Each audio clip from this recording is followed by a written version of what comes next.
Hello all. Here we are discussing the first principle of solid, a single responsibility. A single responsibility principle says that the software entities like class, functions or module should have one and only one responsibility. That means a class should perform a single operation. Have you remember our previous example that we had discussed in our introductory video of solid? If not, then I just strongly recommended to watch my introductory video of solid. Click here to watch this video. I'll also share the introductory video link in the description box. Let us come back to the single responsibility. We'll discuss this principle with simple example.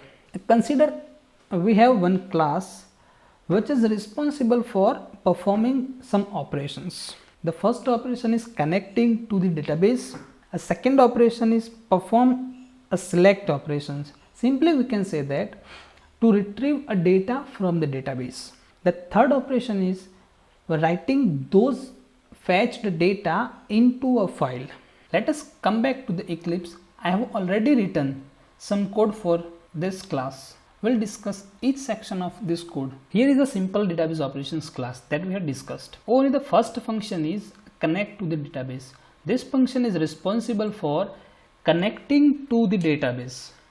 I just used the simple MySQL database for this example. The second function is to fetch data from MySQL database. I have just created a simple POJO class post to store the retrieved data into the Java class. I have used prepare statement to run this query and the result set which holds the result of a particular select query. This is a very simple JDBC example. The third operation is to write all this post data into file. Here I just use the pattern id hash title hash publish date hash description. This kind of pattern that I want to write into a file with help of files.write method. This will accept a list of lines and the path where you want to store the file.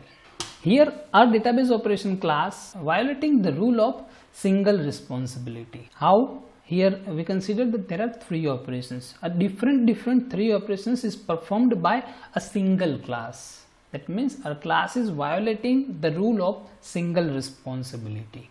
Here the issues arise when any changes happen in future. For example, a new database adoption. For example, here we are considering a MySQL as a database. If in future we want to migrate this database to the Postgres or SQL Server, then we have to change this class. Another problem may arise when adopting ORM frameworks like Hibernate. We have to modify our database operations.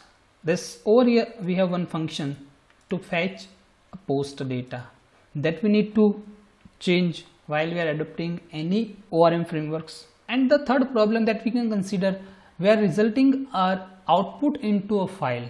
Whenever it is required to generate a JSON based output for a result, at that time we have to change the class. This is also violating the rule of single responsibility, as well as we can simply say that the class should have one and only one reason to change.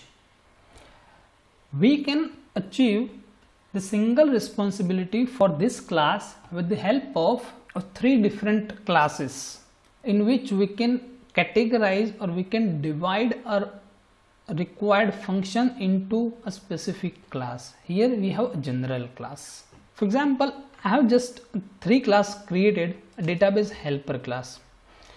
This class is responsible for connecting and disconnecting of database. Over here I just copy this function into this database helper class. I just change to this public static connection. Now my database helper class is responsible for only a single operation, connecting to the database. Whenever we need to change or migrate the database, we just need to change this particular database helper class. The second one is post database operation class. This class is responsible for fetching data from the database. Over here we have one function that we can copy from this class to this class. Here I need to fix this connection object which is from database helper. Now we can say that my post database operation class is responsible for only a single function for fetching the post from the database. Whenever we need to adopt any ORM tool or any ORM frameworks, we need to change this particular class only. Similarly, we can write a file operation into a separate class, a file operation class. Here I am just copying this function and pasting over here. Now this file operation class is responsible for writing file only. We need to pass the file and a list of data that will automatically return into the file. By dividing this kind of features or functionality of general class into a separate class, we can achieve a single responsibility principle. I hope now you are very much clear about how to divide functions into a separate class to achieve a single responsibility principle of Solid. Thanks for watching this video. I'll catch you in a next principle of this Solid series. Till that, do share this video and subscribe my channel Java Goals with Chirag.